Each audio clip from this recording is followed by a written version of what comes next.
Halo anak-anak, sebelumnya terimalah salam damai, Namo Buddhaya. Kembali lagi bersama Bapak Bodi. Kali ini kita akan membahas materi pembelajaran agama Buddha kelas 5 semester 2 tentang cita dan wimangsa. Nah, sebelum pembelajaran kita mulai, marilah kita bersama-sama berdoa. Berdoa dengan memanjatkan paritawandana dimulai. Namo tassa bhagavato arahato sama sambuddhassa. Namo tassa bhagavato arahato sama sambuddhassa.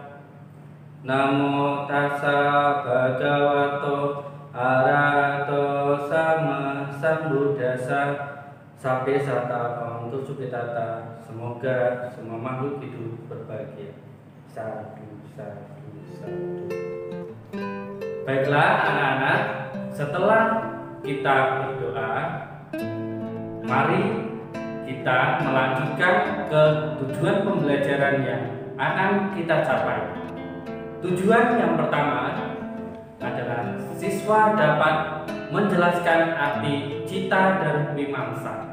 Yang kedua, siswa dapat mempraktekkan semangat dalam belajar atau fokus dalam belajar dan mengevaluasi pembelajaran dari apa yang kita sudah pelajari. Baiklah anak-anak, mari kita simak video pembelajaran berikut ini tentang cita dan wimangsa. Kegiatan belajar 27. Fokus dalam bekerja atau cita dan mengevaluasi pekerjaannya atau wimangsa. Cara kedua dalam meraih sukses seperti yang diajarkan Buddha adalah harus fokus dan mampu mengevaluasi. Untuk memahami arti dan makna dari dua hal tersebut, kamu harus berdiskusi. Dalam berdiskusi, kamu akan belajar mengamati, bertanya, mencari informasi, menalar, dan berkomunikasi. Dilanjutkan berlatih mengerjakan soal, belajar bermain, dan terakhir mengerjakan tugas menjiplak dan mewarnai dengan dibantu orang tuamu di rumah. Apa dan bagaimana arti dan makna fokus dan mampu mengevaluasi? Mari pelajari selengkapnya berikut ini. Kunci sukses berikutnya adalah fokus dalam pekerjaannya dan mampu mengevaluasinya. Fokus dalam pekerjaan ini adalah memperhatikan dengan sepenuhnya saat belajar, dan evaluasi di sini adalah mencari tahu, melihat kembali cara belajarnya, apakah sudah baik atau belum, apakah sudah benar atau tidak. Sesuatu yang membuat tidak fokus dalam belajar atau bekerja adalah karena banyak yang harus dipelajari dan dilakukan, sehingga ia bingung. Jika demikian, maka harus menggunakan skala prioritas. Artinya, mendahulukan pekerjaan atau pelajaran yang mendesak dan sangat penting untuk dilakukan. Dalam belajar dan bekerja, tidak selalu mengalami keberhasilan. Disinilah diperlakukannya evaluasi, yaitu melihat kembali cara belajar dan cara bekerja kita sudah benar atau belum. Kemudian, apakah ada gangguan dalam belajar dan bekerja atau tidak? Apakah sudah bertanya pada orang lain atau belum? Demikian, semua dilihat kembali, dicari sebab-sebab kegagalannya untuk kemudian diperbaiki di kemudian hari. Siapapun orangnya, mereka yang ingin berhasil dalam belajar harus memperhatikannya dengan sungguh-sungguh dan dapat melihat kembali kekurangan dan kelebihan semua tugas dan tanggung jawabnya. Seseorang pelajar harus fokus belajar, tidak mengeluh, malas, dan berperilaku negatif yang dapat menyebabkan gagal dalam belajar. Kadang ada seorang pelajar, ketika sedang bersekolah, justru memikirkan tentang enaknya libur. Ketika libur, mengeluh lagi, membayangkan enaknya jika sekolah. Ada juga yang berpikiran betapa enaknya jika sudah naik kelas. Tetapi begitu naik kelas, semua yang dipikirkannya hilang. Belajar fokus artinya menikmati, senang, dan bersungguh-sungguh dalam belajar. Dengan demikian, dia tidak memikirkan sesuatu yang sudah dilewati dan juga tidak mengkhawatirkan masa yang akan datang. Fokus dalam belajar dan bekerja diperlakukan dimanapun kita berada. Saat belajar di sekolah, kita perlu fokus. Saat belajar di rumah, kita juga perlu fokus. Saat belajar di depan komputer juga perlu fokus. Saat mengerjakan PR juga perlu fokus.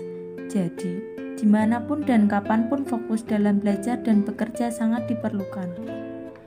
Apa akibatnya jika belajar tidak fokus dan tidak dievaluasi? Saat guru menjelaskan di kelas lalu kamu tidak memerhatikan, apa yang terjadi? Ya, benar. Kamu tidak akan mengerti apa yang dijelaskan guru. Akibatnya, ketinggalan pelajaran. Karena itu, selain memerlukan perhatian penuh dalam belajar dan bekerja, diperlukan upaya melihat kembali apa yang sudah dipelajari atau dikerjakan agar dapat diketahui kekurangannya. Dengan memperhatikan sepenuhnya saat belajar, maka apa yang dipelajari akan tersimpan kuat dalam memori kita. Pernahkah kamu tidak fokus dalam mengerjakan tugas? Dikisahkan, suatu ketika Eka sedang mengerjakan tugas menyulam dari sekolah. Eka ingin tugas itu cepat selesai karena ia menonton acara TV kesukaannya. Eka mengerjakan dengan tergesa-gesa dan tidak konsentrasi.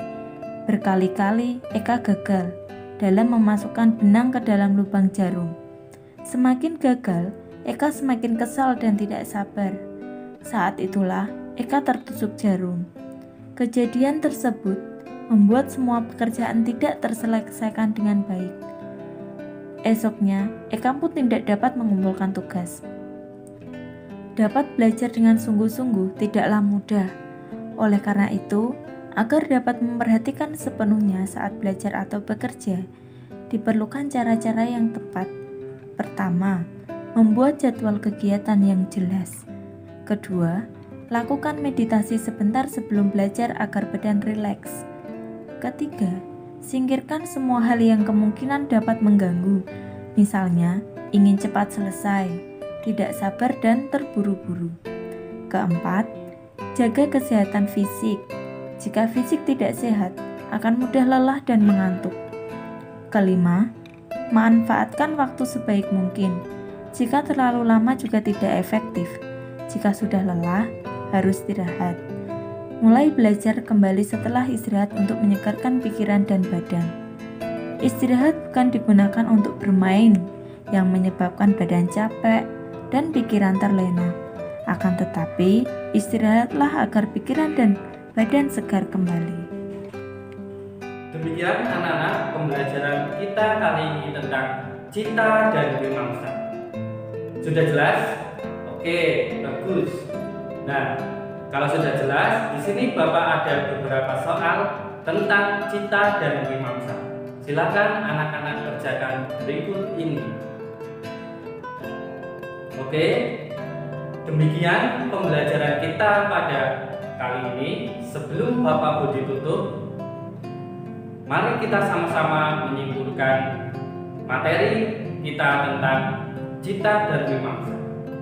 Kesimpulannya adalah, marilah anak-anak kita sebagai siswa umat Buddha, hendaklah kita fokus dalam belajar dan mengevaluasi apa yang sudah kita pelajari tentang belajar tersebut. Karena dengan kita fokus dan juga kita mengevaluasi dari pembelajaran yang sudah disampaikan, kita dapat mencapai tujuan apa yang kita inginkan, atau kita dapat mengembangkan atau mengevaluasi dari apa yang sudah kita pelajari. Demikian pembelajaran kita pada kali ini. Akhir kata, Soti Hotu, Namo Buddhaya.